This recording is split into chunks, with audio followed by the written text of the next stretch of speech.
welcome to Social Work Scrapbook. You're in for such a treat. In today's video, I am interviewing Shelton Young of Refined Therapy. You can find him at Instagram. He's a wonderful MSW and therapist.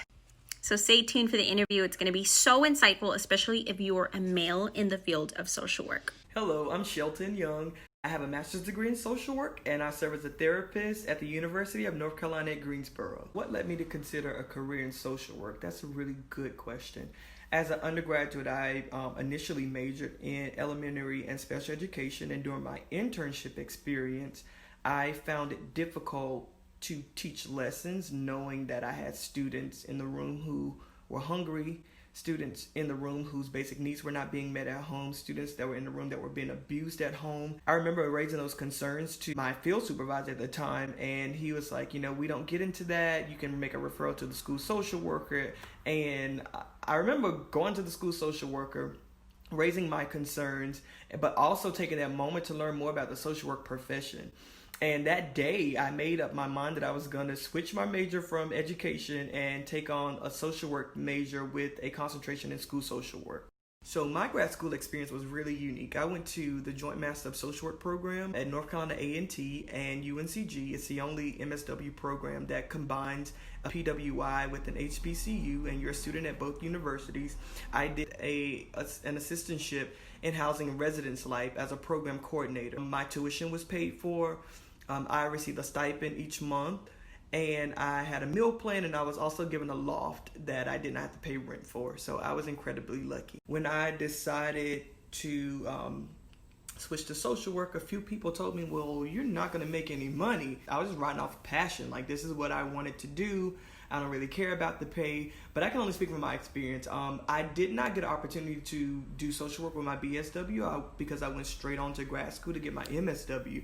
And my very first social work position was an MSW level position.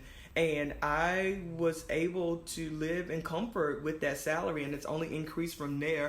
And currently I am making a very decent salary. So I can't speak to that experience of social workers don't really make money. I am the only African-American male therapist on campus, and representation is really important. Before I was hired, through surveys and assessments, students were requesting more diversity within the counseling center. And so UNCG is doing a really good job of trying to have the counseling staff reflect the diversity of the student body. A lot of men will voice, when I'm working with them, they're like, it's different crying in front of a male. It's different being vulnerable in front of a male. I've only ever cried in front of women or expressed my emotions to women. And so it's different. I think because women have historically been responsible for emotional labor, and also because of very rigid gender norms that exist in minority cultures, presents a very unique challenge in therapy. And so working through that and, just kind of plowing through those toxic masculinity trends. I've had to learn to practice a lot of self-care when it comes to stigmas. Am I gonna address every single stigma or every time I'm faced by one? Or, how do I decide whether or not I'll let this one pass, or no, this is an opportunity to educate. It's exhausting having to always take a step back, maybe a few steps back than some of our counterparts will have to. I don't ever want to perpetuate any of the stereotypes that come to mind when people think about African Americans. And so I don't want to come across as angry or unintelligent or someone who can't process emotions. And so I always have to take a step back and put room between my emotions and my actions.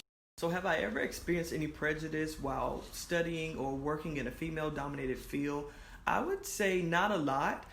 There are definitely instances that come to mind when I worked in Child Protective Services. I know that there's a stigma associated with men working with children. So whenever I had cases with families who, just that didn't sit well with, for whatever reason, they would request, a female social worker. Sometimes that was honored, sometimes it wasn't. And then when their request wasn't honored, just kind of knowing that I had to take my time with the family to build trust. My advice to men who are looking to pursue social work, I would say learn to embrace vulnerability and discomfort.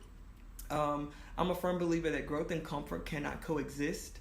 In order for us to grow, we have to be made uncomfortable. And so you certainly, as a male in social work, will have your fair share of discomfort. I've allowed the discomfort that comes with being outnumbered to make room to reflect on my privilege as a male, and also how I can uniquely advance the social work profession.